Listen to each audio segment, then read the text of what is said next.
LeBron James gets that news today. What is today? Today's his birthday. Oh, I'm sorry.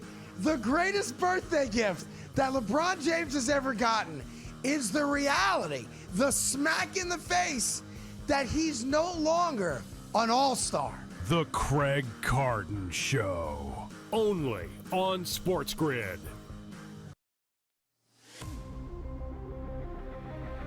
He's out again.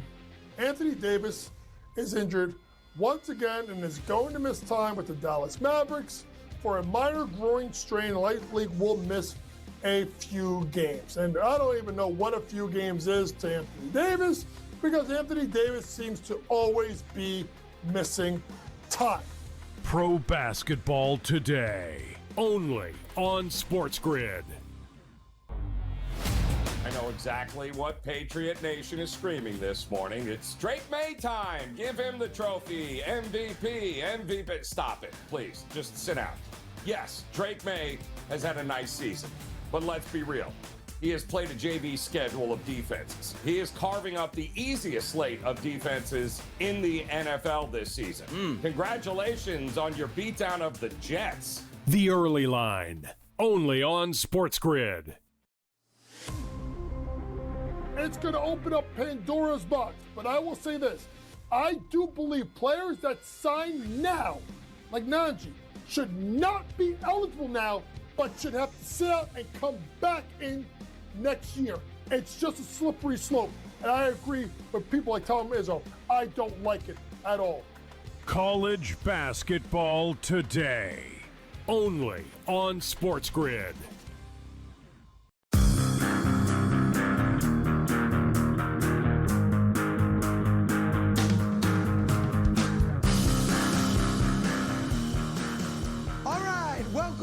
Welcome to another edition of the Craig Carton Show. My main man, Tyrone A. Johnson, right there. As always, got a great show for you today. We're only 48 hours away from the semifinals in the, what are we calling it now? The college football tournament? It's a playoff, college football playoff. We need a better name. They call it the CFP. No, I don't like the CFP. That's what they I call like to it. use the BCS. That sounded like something like, yo, I'm going to go see the BCS. Yo, my man. Yo, you got any BCS? Where can I get some BCS?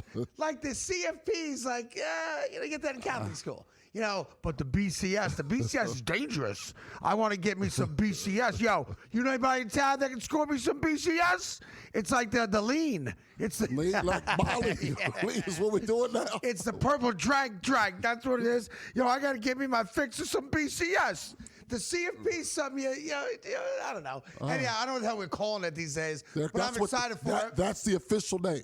The what? College football playoff. Yeah, but CFP sounds like some transgendered binary appointee the Mamdani campaign would try to sell me on in the Bronx. Man, that was somebody in the South who came up with that from like Alabama. The SEC country came up with that. We got a game on Thursday. And a game on Friday. That's the Ole Miss Miami game. Yep. Then on Friday, you get number one Indiana, my favorite state, going up against the Ducks from Oregon. That might be the number 2 quarterback.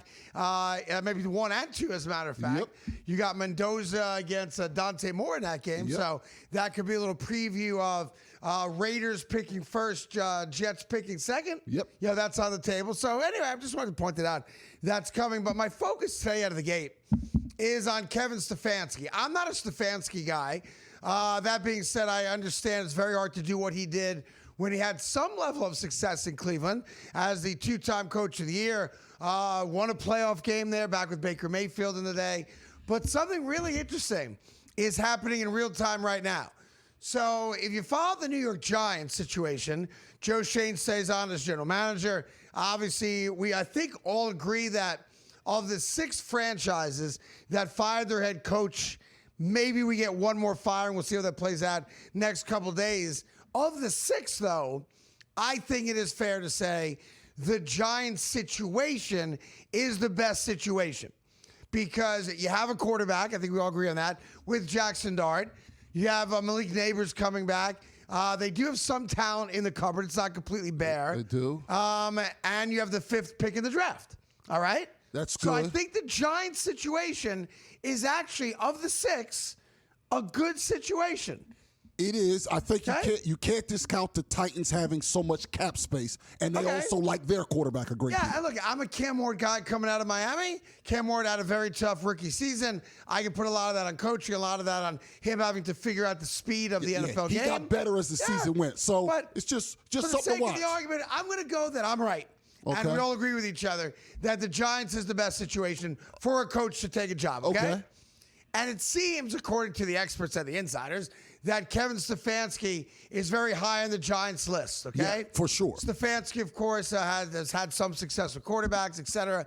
But what's happening in Cleveland right now fascinates me, because within about 5 minutes of Kevin Stefanski yesterday being fired by the Cleveland Browns, and the Cleveland Browns have this very strange kind of press conference with a weird owner and a weird general manager and a weird DEI hire, all going to be involved in picking the next head coach. Very strange situation in Cleveland. But Kevin Stefanski did something that I love, and it is tell the truth.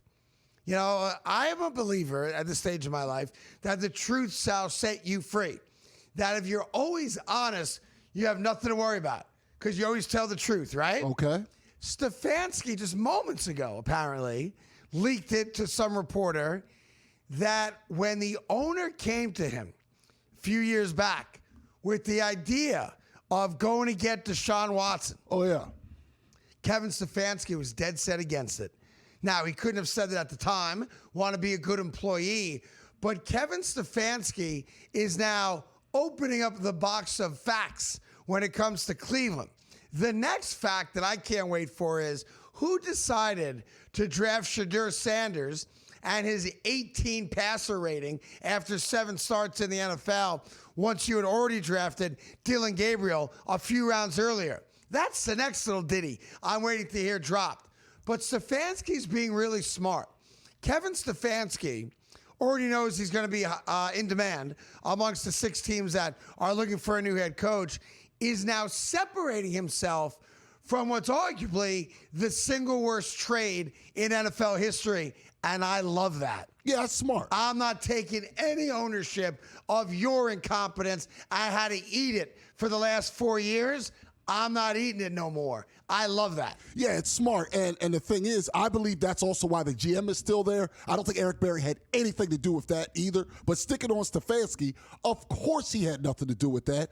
And when you look at it, then that's really what led to him being fired. If they never get Watson, and they get basically anyone else, because that's how poor Watson was, he likely still has his job. Now, there is one problem with this. I have to make, because we said truth and honesty, that's the way to go. Uh-huh. When the Cleveland, we have to go back in time. You got to go to the little Carton show time machine. Now we're back in time, okay? That's how that works. When they made the trade, what did you say about it when you were on the radio in Philadelphia? What did I say about it when I was either on the radio in New York or on FS1? I know what I said. I said, terrible human being. I made that caveat very clear. Yeah. But great trade. Great upgraded talent. Great trade. And I didn't care about the guaranteed money because I believe that some of this should be guaranteed anyway. So here's the weird thing about it. Kevin Stefanski is separating himself from the Cleveland Browns' decision to make the trade.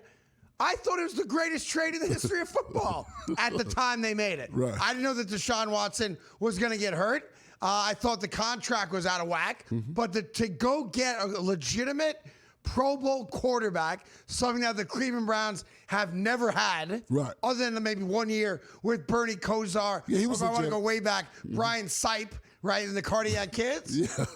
The reality is that you went and got, at the time, a quarterback that we all agreed, bad guy. Bad guy. Bad guy. But very talented. Okay, bad guy. Clearly. But a damn good quarterback. That was the thought at the time. And outside of the guaranteed $250 million, I thought it was a genius trade. So then the question becomes, all right, he's had some injuries. He was suspended at first when he went to Cleveland, et cetera. If you're such a good quarterback coach, if you're such a great quarterback whisperer, in the years that he wasn't hurt, and I know there's not a lot of sample size there, how do you explain the fact that Deshaun Watson played horrendous football, looked incompetent, looked like he'd never been on a football field before? And this is why I love soap operas. When I lived in Buffalo and I made $12,000 a year and legitimately lived in a retirement home, and I did nights as a producer, overnights on the radio, and 6-hour shifts on the weekends, you know what my favorite guilty pleasure was? What's that? I would go back to my roach-infested studio apartment inside the retirement home. I'd have a dozen wings from a place called Jovi's down the street or Malone's across the street and a 6-pack of beer, right? Okay. And you know what I would do? I would watch Santa Barbara. Oh, okay. I would watch General Hospital. All right. I had a thing for what was her name? I'm blocking out her name. I don't know. She had a thing for Sonny on General Hospital. I mean, you put me in a real bind Marissa here. Mornay or something like that, whatever her name was. Marissa Tomei was on that show? Marissa Tomei. I don't know who you're The talking about. hot alcoholic. I got to Google it. I didn't watch Santa Barbara. The very hot girl was an alcoholic, was married to Corey Haim for a minute, I think, and then was on that Vegas show with James Caan. Vanessa Marcel? Yeah. There you go. All right. Yeah. Vanessa Marcel. I There had you a thing go. for She Vanessa married Marcel. Brian Austin Green at one point. Yes, Yeah. yes, and yes, Gibraltar is a boy. That being said, Yeah. I'm here for all of it because Kevin Stefanski's now playing a dangerous game. And the dangerous game is I'm better than they are. And that usually has a ricochet effect. Oh, is that right? You're blaming us for getting Deshaun Watson? Why don't we tell everybody some of your dumb decisions and things that cost us games? So, nothing like a good old battle and a soap opera in Cleveland, Ohio. I'm here for all of it, love it, and I don't want Stefanski to be the Giants' next head coach.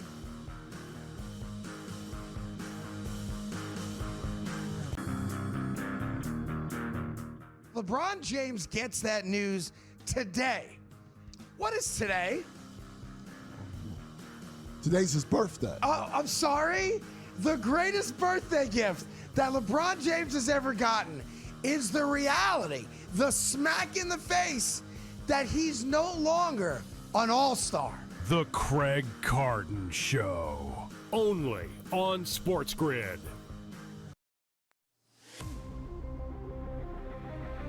He's out again. Anthony Davis is injured once again and is going to miss time with the Dallas Mavericks for a minor groin strain. Likely will miss a few games. And I don't even know what a few games is to Anthony Davis because Anthony Davis seems to always be missing time. Pro basketball today. Only on SportsGrid. I know exactly what Patriot Nation is screaming this morning. It's Drake May time. Give him the trophy. MVP. Stop it, please. Just sit down. Yes, Drake May has had a nice season. But let's be real. He has played a JV schedule of defenses. He is carving up the easiest slate of defenses in the NFL this season. Congratulations on your beatdown of the Jets. The Early Line. Only on SportsGrid. It's going to open up Pandora's box. But I will say this. I do believe players that sign now, like Najee, should not be eligible now, but should have to sit out and come back in next year. It's just a slippery slope. And I agree with people like Tom Izzo. I don't like it at all. College basketball today. Only on SportsGrid.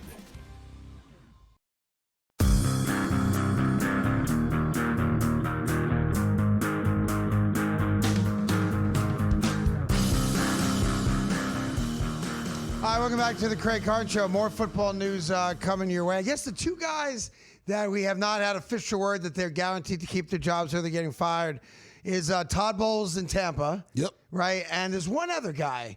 Who am I blocking on? There's another guy that it's not been confirmed yet whether or not he is coming back. I know Aaron Glenn's got a press conference today. That means he's with back. Darren Muji with the Jets. Yeah. So that means he's coming back, which With is announced a anyway.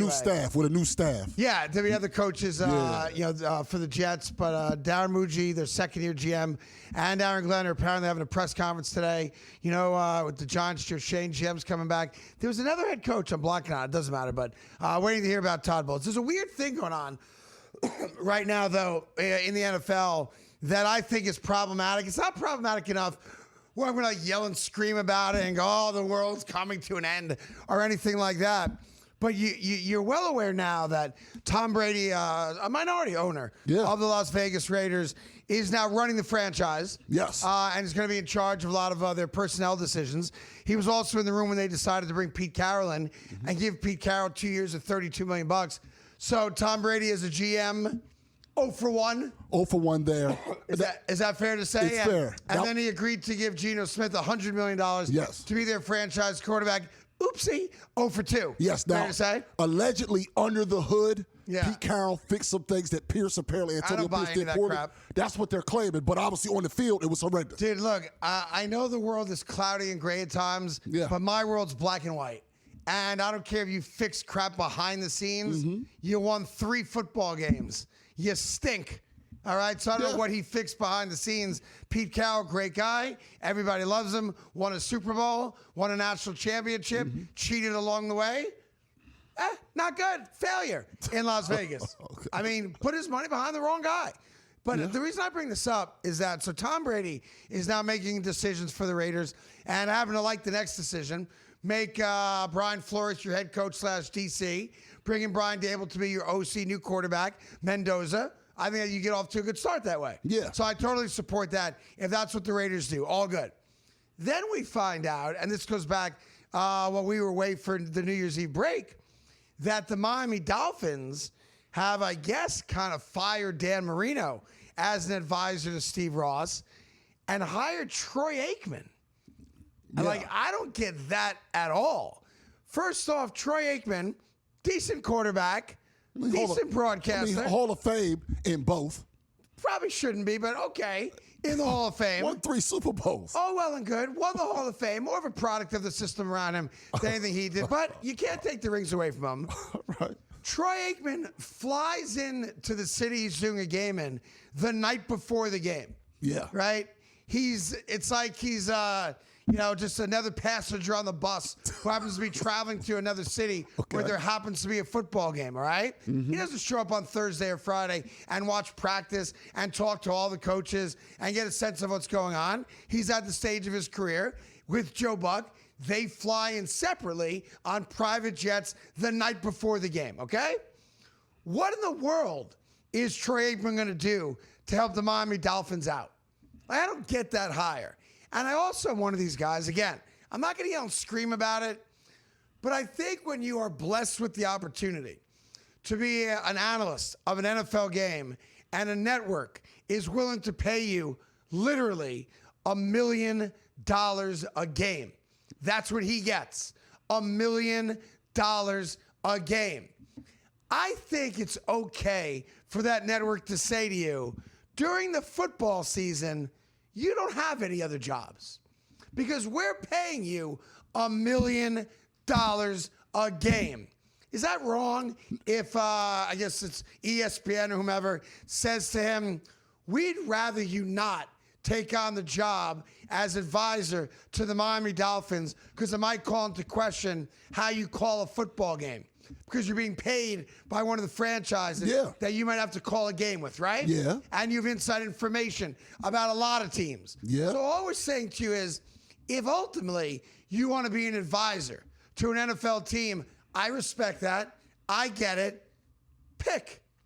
We'll continue to give you $1 million a game, and that's your only job in the NFL, all right? Uh-huh. Or you can walk out the door, we'll stop paying you, and let them pay you $18 million a year. Now, I don't think you should be allowed to do both. You could be right, but then he would probably counter, his agent would say, well, Tom Brady's making $2 million a game. Yeah. And y'all let him do whatever the hell he wants. Different network. I'll If stop. Fox wants to pay Tom Brady, that's Fox's deal, right? I'll stop. Yeah. Listen, do you And by the way, let me be clear.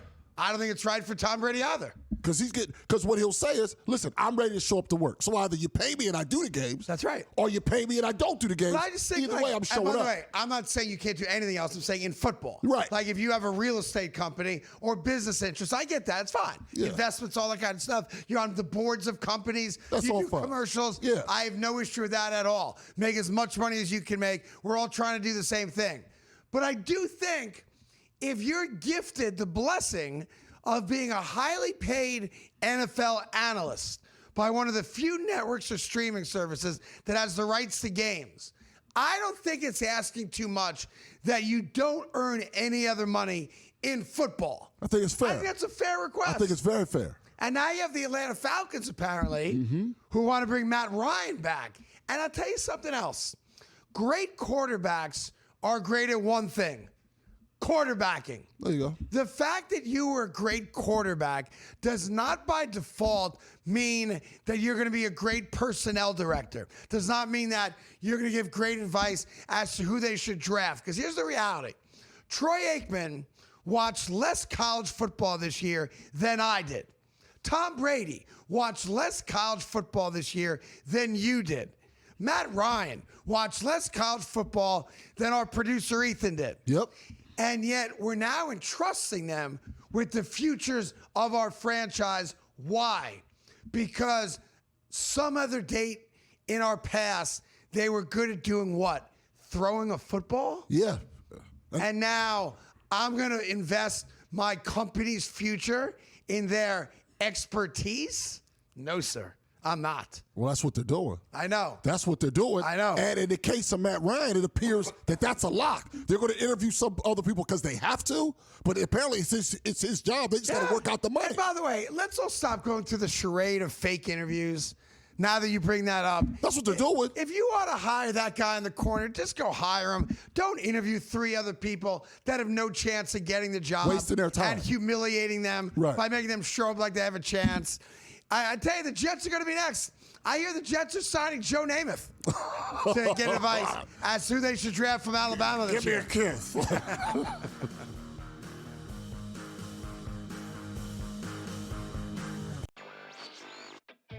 Maybe the fact was that the kicker just blew a 44-yard field goal. Now, by the way, I feel horrible for this kid, Tyler Loop, who made every single field goal this season 44 yards or less. But the extra point that was missed just before that by Chris Boswell was the only extra point that he missed all season long. So did they bless that same holy water when Boswell missed the extra point? Come on, guys. Let's get it. Newswire. Only on SportsGrid. Sometimes those coaches do get the axe regardless of what the owner said just a few short weeks ago. And sometimes, Joe, you can't have it both ways. Like a Jets fan, you probably want them to tank. They're doing a really good job of that by not even being competitive at this point. But at the same time, you sort of want it to be, yeah, we're not competitive winning games, but it looks like we have a future. We might have found our quarterback. We got a good foundation. Nothing is going right. The Early Line. Only on SportsGrid. It's going to open up Pandora's box. But I will say this. I do believe players that sign now, like Najee, should not be eligible now, but should have to sit out and come back in next year. It's just a slippery slope. And I agree with people like Tom Izzo. I don't like it at all. College basketball today. Only on SportsGrid. LeBron James gets that news today. What is today? Today's his birthday. Oh, I'm sorry? The greatest birthday gift that LeBron James has ever gotten is the reality, the smack in the face that he's no longer an all-star. The Craig Carton Show. Only on SportsGrid.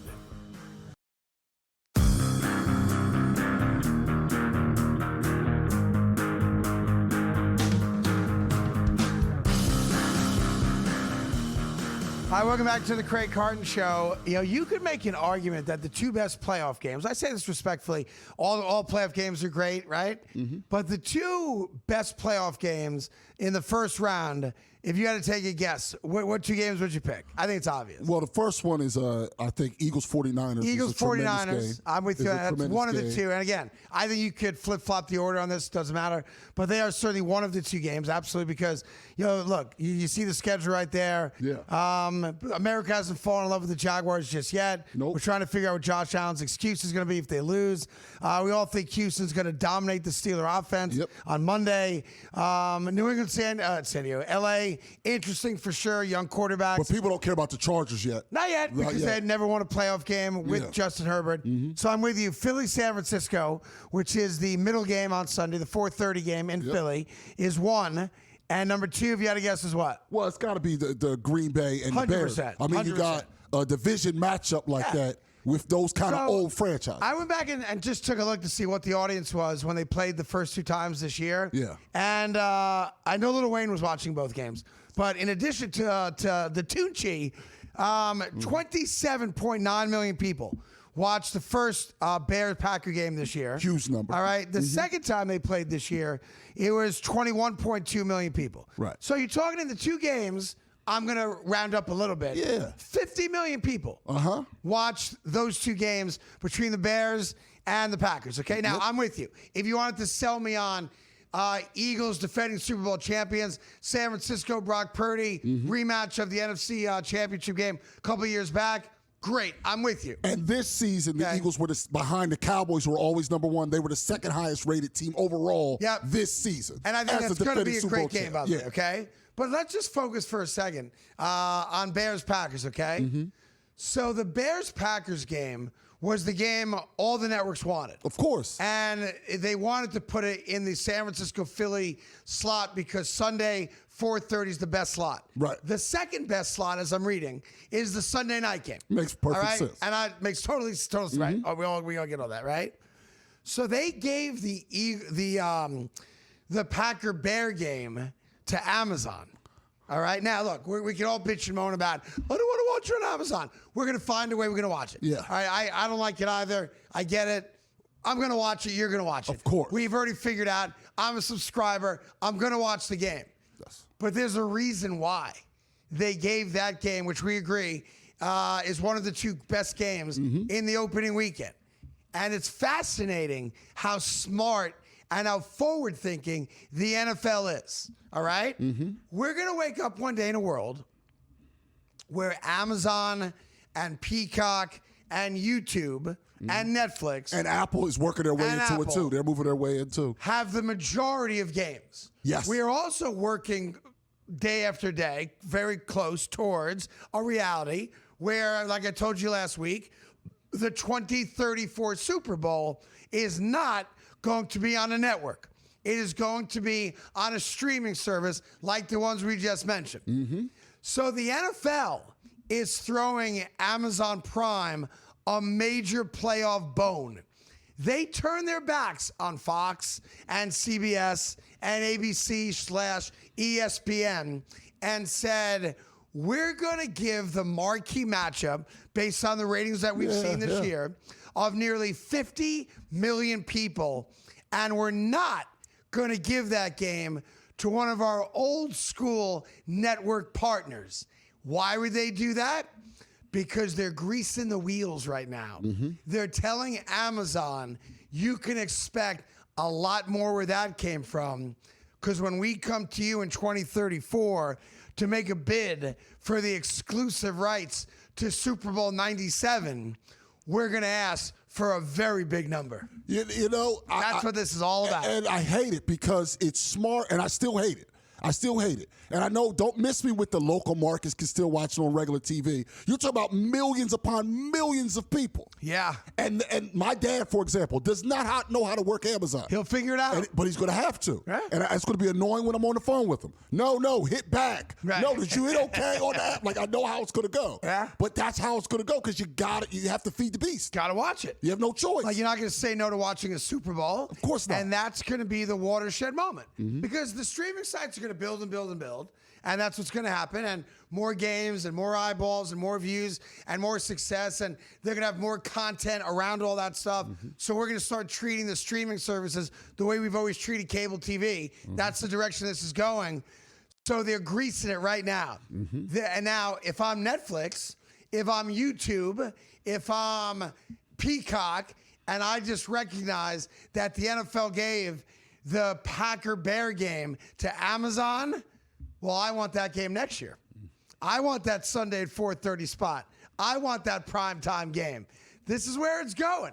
And 5 years from now, you're all going to wake up and go, man, that Carton was right once again. How does he keep getting people pregnant like that? That's how it happens, and that's where it's going.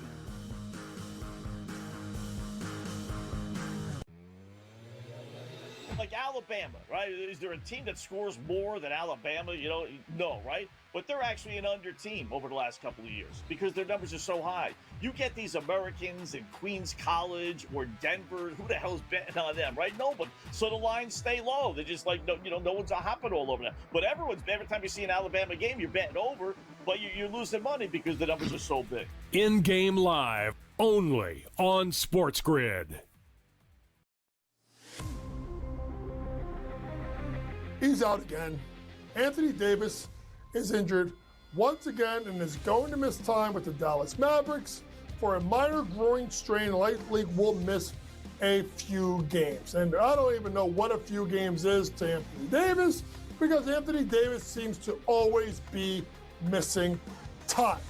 Pro basketball today, only on SportsGrid.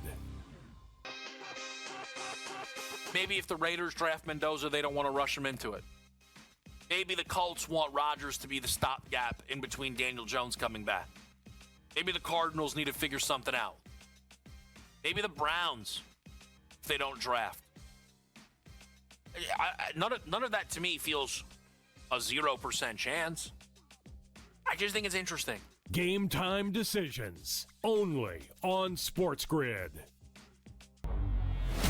I know exactly what Patriot Nation is screaming this morning. It's Drake May time. Give him the trophy. MVP. Stop it, please. Just sit out. Yes, Drake May has had a nice season. But let's be real. He has played a JV schedule of defenses. He is carving up the easiest slate of defenses in the NFL this season. Congratulations on your beatdown of the Jets. The early line, only on SportsGrid.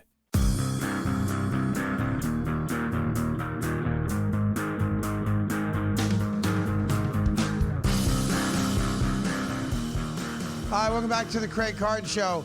The more you read about stuff going on in New England, the more they're starting to sound like an old school, dirty, filthy brothel with hot hookers inside of it that has a real chance of winning a Super Bowl right now. You mean like the Cowboys in the 90s? That's exactly what I'm talking about. Yeah. Right. The Cowboys of the 90s, They had the a house Steelers of the set aside. 70s. No joke for kids that, Yeah. that aren't old enough. The White House. Yeah, and it was literally that's where you went to do Yeah. the things Craig just referred Yeah, to. basically, I'll just say it directly what Tyron's saying. A bunch of star players on the Dallas Cowboys had a house in a gated community. The house was known as the White House. It was a White House.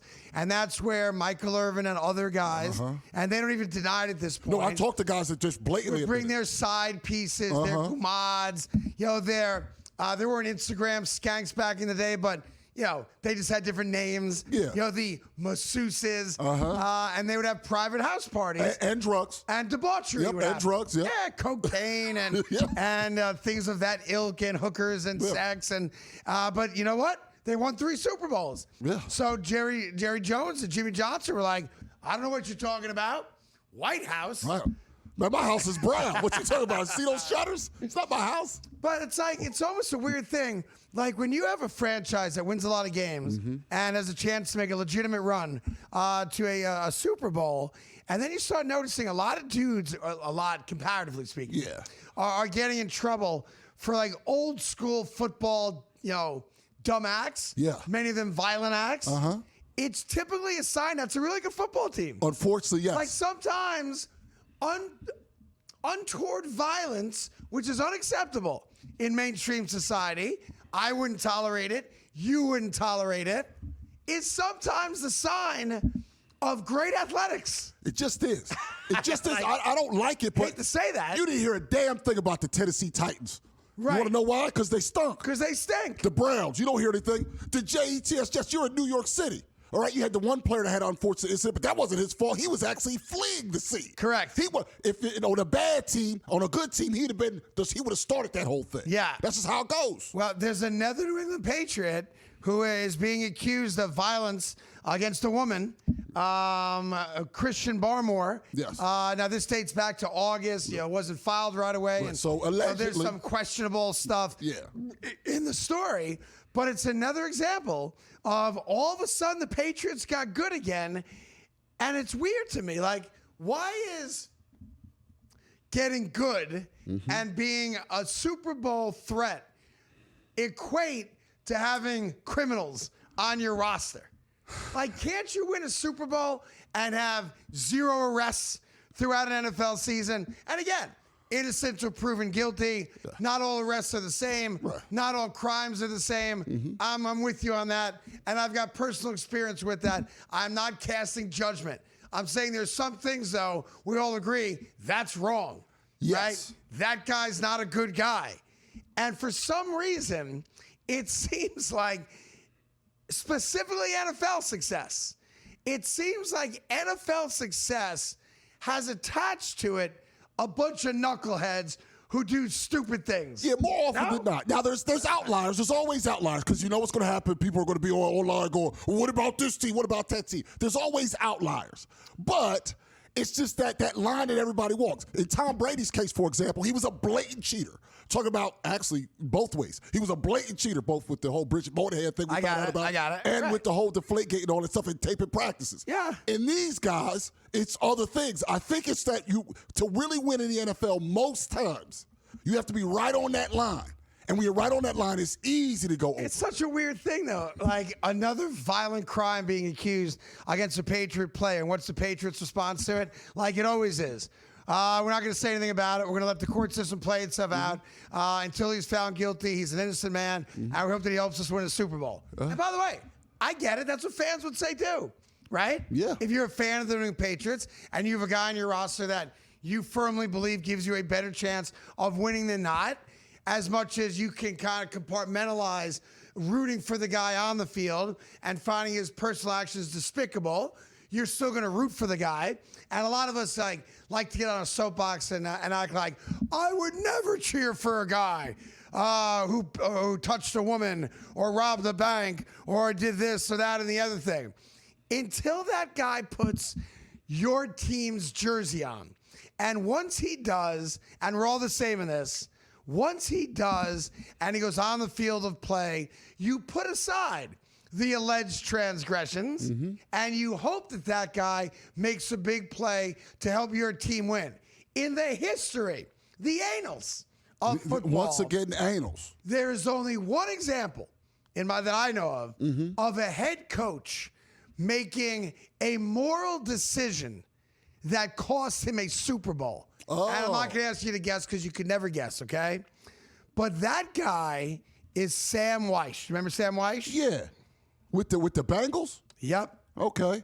Do you know who I'm talking about? Anybody? I don't know who you're Anybody? talking about off the top. I was a kid then. I believe I was 9 years old. All right, so I'm going to tell you a quick story about Stanley Wilson. Okay. Stanley Wilson was the short yardage running back for the Cincinnati Bengals in the late 80s and a team that went to the Super Bowl. Boomer's the quarterback, all right, and all that. And Icky Woods was he on played that with spot. Icky Woods. I remember the Icky Shuffle, yeah. So Stanley Wilson, unfortunately, since passed away, had a bad cocaine habit. All right, and the guys will tell you that when he was doing cocaine, they could tell because, like when a running back runs into contact, they'll protect themselves. They might scrunch up or get ready to absorb a tackle, that type of thing.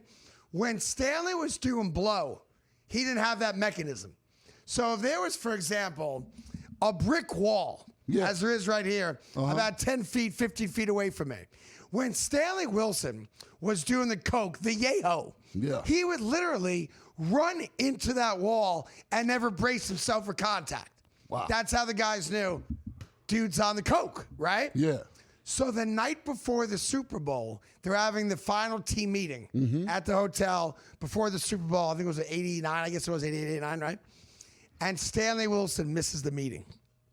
All right? Well, there's only one reason you do that. Okay. They find him. And he's in like a drug-induced stupor.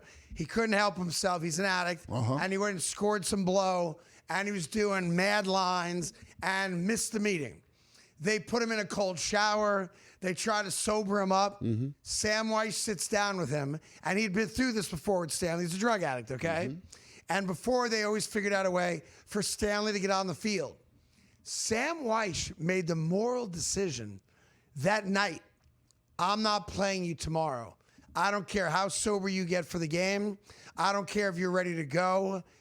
You got caught doing a bunch of blow like Tony Montana the night before the Super Bowl. I can't trust you. You're not playing. And there's a lot of people that will tell you, if you remember that Super Bowl game, which went back and forth, and then Joe Montana, with less than 2 minutes to go, there was a $1:12 on the clock, goes down the entire field, touchdown pass to John Taylor, and they come back from behind and beat the Bengals and win the Super Bowl, right? That if Stanley Wilson played in that game, the Bengals would have won the Super Bowl. I mean, and a lot of people buy that. It's a 20-16 game, to your point, and San Francisco in the fourth quarter outscores them 14-3. What's the best way to keep them off the field? You're able to run the ball. Third and short, that was our guy. Right. So the reason I say that is I always had a lot of respect for Sam Weiss. He traded a Super Bowl win, which is a legacy-defining moment, and changes how people look at your career because he was doing the right thing morally. I don't think there's a coach alive today that would make that decision. I don't. I don't think and there's a lot of great men who are coaches. I don't think there's a single coach in the NFL. No, you're right. That would make that decision. Unfortunately, and I know a guy who's highly regarded as a really good guy. I guarantee you that Mike Vrabel wouldn't either. I guarantee you that Mike Vrabel, who has now kind of gone deaf and mute when it comes to the transgressions of some of his better players, like Stephon Diggs, now this other one from yesterday, would just keep his mouth tight. And if those guys can help him win a football game, he's going to let them help him win a football game. And here's the reality. Every single fan of that team agrees with that decision. Yes. And I would too. You put him in rehab after the game. It's easy to get on your high horse and go, I wouldn't play that guy. Yeah, you would. I would. You would. Vrabel is. Only one guy in the history of sports said, I won't do it, and it cost him a Super Bowl.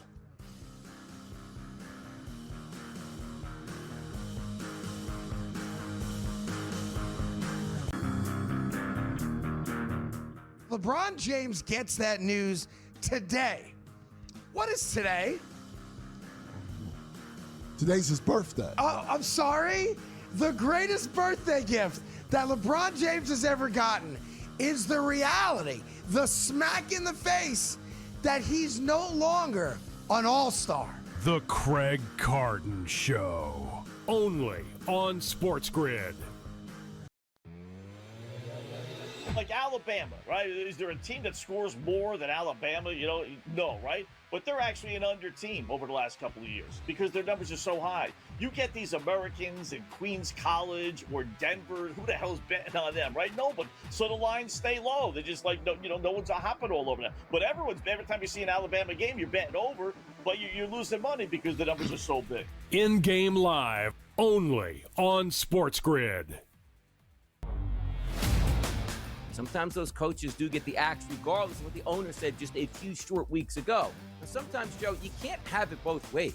Like a Jets fan, you probably want them to tank. They're doing a really good job of that by not even being competitive at this point. But at the same time, you sort of want it to be, yeah, we're not competitive winning games, but it looks like we have a future. We might have found our quarterback. We got a good foundation. Nothing is going right. The Early Line, only on SportsGrid. He's out again.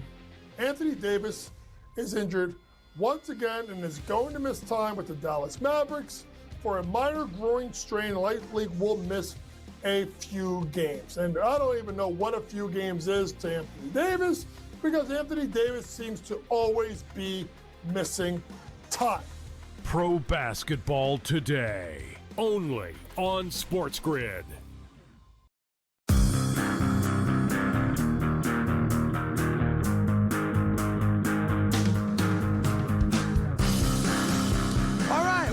To the Craig Carton Show. Great to have you here. That guy right over there is my main man, Mr. Tyrone A. Johnson. Real quick to finish the Barmore story. Yeah. The allegation is that he got physical with his girlfriend because she raised the thermostat in his home by 2 degrees and it set him off. It didn't cook. Yeah. Now, I'll say this. There's a major difference between 71 and 73. No, it is. I'm not going to lie to you. Not to be violent, but it's a big difference. If you go to 73, I'm getting up. I'm not hitting nobody. Right. But 73 is an unacceptable temperature. 71, Easy. Yeah, I can live with that. Yeah. Now, I keep it a little And lower. in the evening. summertime, 68 to 70, major difference. You might still be sweating at 70 degrees. You come out from a 100%. hot day, you come inside at 70. I wake up in the middle of the night, I'm like, that son of a bitch. It's 70 degrees? I mean, you're Make it sweating. 68. Now that feels a lot more comfortable. Yes, Don't be it does. messing with the It does. thermostat. Now don't get violent over it. Right. But let's not pretend like the thermostat is nothing. You can mutter some words under your breath while Right. she's sleeping. Right. Just don't touch her. Right. All I'm saying is you and know you how should I have like a it at smart 68. thermostat. He can adjust it on his phone. You don't even have to get up anymore. Like, you imagine getting in a fight over 2 degrees? Like, you're going to lose your NFL career because your girlfriend set the house temp to 73 and you like it at 71. And when you got home, there weren't any eggs on the stove. I don't smell no dinner. There's no dinner cooking. I'm praying that, because it's better for everybody if she's just a bad liar. Yeah, I I'm hope so, praying too. she's a bad liar. Yeah. Because it doesn't sound like the most feasible thing unless there's some other substance involved. You got other substances. I just think he came home and, look, there was a day your parents lived like this. My parents lived like this. Doesn't make it right. But I know that, like, my mom worked. And when my dad got home from work, and it's a strange saying it now because we live such different lives, if dinner wasn't ready and on the table at 5:30 p.m., there was a problem in the Carton household. Now, we eat dinner like 9 o'clock, right? Yeah. Late, 8 o'clock, 9 o'clock. In the Carton household, in the Bronx and in New Rochelle, New York, I was about to say. okay? We spent a lot of time in the Bronx. When Papa Carton came home from work, number one, you weren't allowed to talk to him till he went upstairs, put on his Marlon Brando wife beater and his jeans and sat down. Jeans to chill. And then he said, tell me about your dad. But I'll tell you this. If my mother did not have dinner on the table at 5:30, that was a tough night for the Carton kids. Really? Nothing physical. Right, But man, he was going to be unpleasant. unacceptable. Oh, and by the way, we grew up in an era, since both my parents worked, where I lived off TV dinners. Right. We had TV dinners. Swanson Salisbury steak, Wonder Bread with chicken roll. I don't know if you ever had chicken roll as a kid. Chicken roll is like the bologna of chicken. Just in chicken form. That doesn't count. That's what we had. Yeah. But Wednesday was filet of fish. Oh. Like my mom, Thursday was meatloaf. Friday was spaghetti and meatballs. Saturday was pizza. And on Christmas Sunday, Chinese food. Oh, look at that. That's what we did. Well, you're a Jewish That's gentleman, right. so that's how you right. got to go. My dad actually liked cooking, it seemed like, so that one wasn't the issue. The thermostat was a big one, to the point where he wouldn't go how the house felt. First thing he would do is go physically look at the thermostat. Right. And if it was off, he would blame us. You guys were in and out of the house. one of you I kids could was tell. somebody You in and out of the house. You were in and out of the house. If you let all this hot air in, it'd be cool. Meanwhile, I'm like, Dad, what? It's hotter outside. He would leave the air on one low cool. There's no sense to it. Yeah. But We didn't play grew about up the a lot thermostat. differently than our kids are growing up. I can tell you that. The thermostat's off. Everybody getting yelled at. Everybody's in trouble. So there's a rumor out there. I want to be very clear. Don't even run with this. It's an unsubstantiated, unconfirmed rumor. But there is a rumor that the NFL has reached out to Stevie Wonder to either do the national anthem or what? or America the Beautiful. Oh, he would do a great Which, job. I mean, Stevie's got to be like 75, 80 years old now. But the last couple of clips I've seen of him, he can still sing. And I think that'd be great if you get Stevie Wonder out there for the anthem or for America the Beautiful. Yep. 75. Yeah. But I saw there was the story I was reading this. And again, it's just a rumor. It's a BS, online rumor, which I do hope comes true. I saw they showed a picture of Stevie Wonder. And the picture was troubling to me. Well, why? Was he in trouble? No. Is it the hairstyle? 'Cause No. he had braids and the braids started at the back of the head. No, Okay. none of that stuff. Okay. No. He was wearing a watch. Huh? Yeah. Well, what's the why is that troubling? I can't figure out why Stevie Wonder would wear a watch. How else does he tell time if he doesn't have a watch? He's blind. Like, what? I don't get it. I spent hours on this yesterday to the point where my family said, Dad, enough. Like, we get it. And I go, it's not a joke. I can't figure out why in the picture, it's a recent picture of him. All all right, because he might be doing the anthem or America the Beautiful, whatever it might be. And I hope he does. Well, I'm a huge fan of Stevie Wonder's.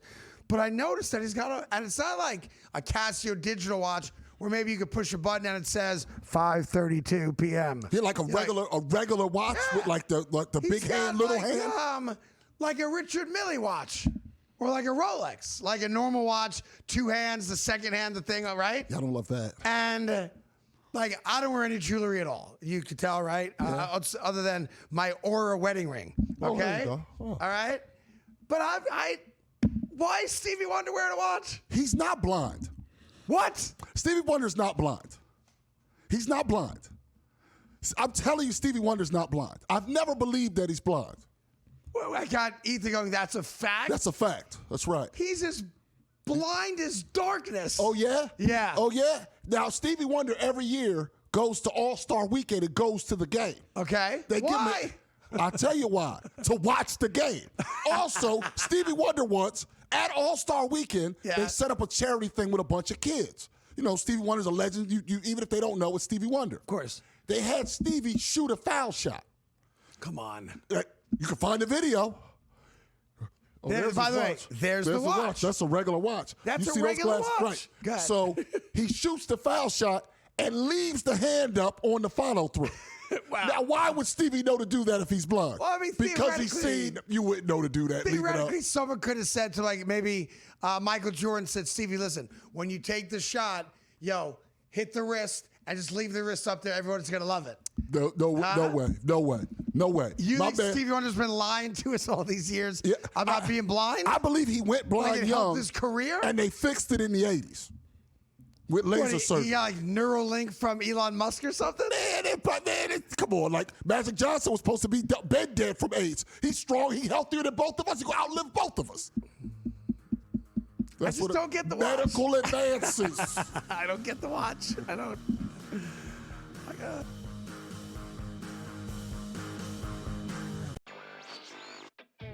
Maybe the fact was that the kicker just blew a 44-yard field goal. Now, by the way, I feel horrible for this kid, Tyler Loop, who made every single field goal this season 44 yards or less. But the extra point that was missed just before that by Chris Boswell was the only extra point that he missed all season long. So did they bless that same holy water when Boswell missed the extra point? Come on, guys. Let's get it. Newswire. Only on SportsGrid. Sometimes those coaches do get the axe regardless of what the owner said just a few short weeks ago. And sometimes, Joe, you can't have it both ways. Like a Jets fan, you probably want them to tank. They're doing a really good job of that by not even being competitive at this point. But at the same time, you sort of want it to be, we're not competitive winning games, but it looks like we have a future. We might have found our quarterback. We got a good foundation. Nothing is going right. The Early Line. Only on SportsGrid. It's going to open up Pandora's box. But I will say this. I do believe players that sign now, like Najee, should not be eligible now, but should have to sit out and come back in next year. It's just a slippery slope. And I agree with people like Tom Izzo. I don't like it at all. College basketball today. Only on SportsGrid. LeBron James gets that news today. What is today? Today's his birthday. Oh, I'm sorry? The greatest birthday gift that LeBron James has ever gotten is the reality, the smack in the face that he's no longer an all-star. The Craig Carton Show. Only on SportsGrid.